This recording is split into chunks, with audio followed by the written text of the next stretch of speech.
যখনই আমাদের কখনো টাকা পয়সার দরকার পড়ে প্রথমেই অনেকে আছেন যারা লোনের দিকে পুরোপুরিভাবে ঝুঁকে যান।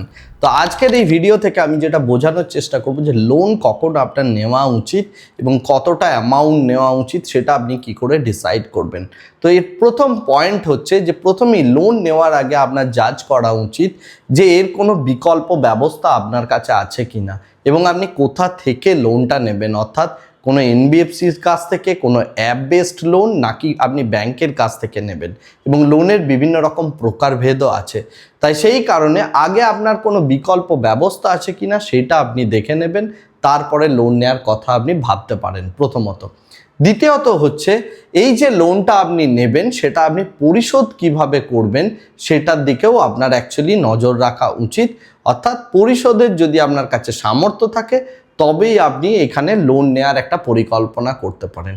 আর last but not the least, সব থেকে ইম্পর্টেন্ট যে জায়গাটা সেটা হচ্ছে লোন নিয়ে আপনি করছেনটা কি।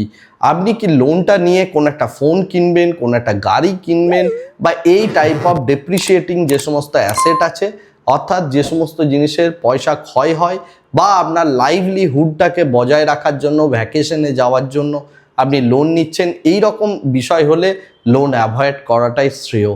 কিন্তু যদি আপনি কোনো অ্যাসেট পারচেস করার জন্য, ফর এক্সাম্পল আপনি একটা ল্যান্ড কিনতে চলেছেন, আপনি কোনো একটা মিড টার্মের কোনো একটা ফ্ল্যাট কিনতে চলেছেন, এই টাইপের কোনো অ্যাসেট পারচেস করার জন্য যদি আপনি লোন নিয়ে থাকেন সেটা অবশ্যই একটা ভালো জিনিস এবং এটা আপনার করাও উচিত।